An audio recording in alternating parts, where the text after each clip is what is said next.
ওরা যে আমার নামে গান বাড়ি করছে মাজার পূজারে দিয়ে, আমরা কি মাজার পূজা করি? তইলে দেখেন কত বড় নষ্টর ঘরের নষ্ট, ইতালে নষ্টর ঘরের নষ্ট। আমি করি মাজার জিয়ারত, আর আমার কো মাজার পূজা করি।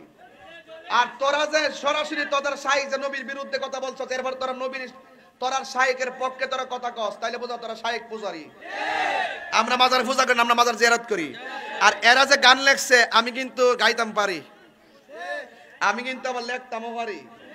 আমি যখন গাওয়া শুরু করবো তখন গেলাম শাইখ কিন্তু ঘরে কোনায় ঢুকে যাবে। তোমরা কিন্তু ফেসবুকটার আহমদুল্লাহ সাহেব মনে করতেছে আমি উনারে বলদইরা বুঝে উনার বিরুদ্ধে গেছি, উনাকে উনার দলের লোকেরা ডুবাইতেছে। কথা কোন ঠিক কিনা? আমার বক্তব্য হয়তো সঠিক, এই জন্য উনি চুপ করে ঘরে বসে গেছে। কথা কোন ঠিক কিনা? আমার বক্তব্য হয়তো সঠিক, এই জন্য আহমদুল্লাহ সাহেব চুপ করে ঘরে বসে গেছে। যদি আমার দাবি মিথ্যা হইতো তাইলে উনি আইসা দলিল দিত, জবাব দিত। যেহেতু উনি চুপ করে বসে রয়েছে, তাহলে বোঝা গেল উনি যে ভুল করছে এটা স্বীকার করছে, শরমে ঘর থেকে বাইরো না। এখন উনার পক্ষে যারা দালালি করতেছে, ওরাই কিন্তু মাত্রারে গুলাট করতেছে। কথা কোন ঠিক না বেটে? একজন এসে বলতেছে এটা শাইখ আহমদুল্লাহ সাহেবের কথা না, এটা হলো কথাটা হইলো ওই প্রশ্নকারীর কথা। একজন আগে কইতেছে এই কথা, আর একজন কইতেছে আহমদুল্লাহ সাহেব যেটা কইছে এটা ঠিক আছে, এটার পক্ষে আবার দলিলও দিতেছে। তাইলে আমরা মনে ধরম কোনটা? এই জন্য এই ওদের পক্ষের আলেমদের বিভ্রান্তিকর বক্তব্যের কারণে আহমদুল্লাহ সাহেব আজকে হয়তো মানুষ হিসেবে ভুল তো হইতেই পারে, একটা স্লিপ অফ টাং হোক আর গবেষণার ভুল হোক কইরা ফেলাইছে।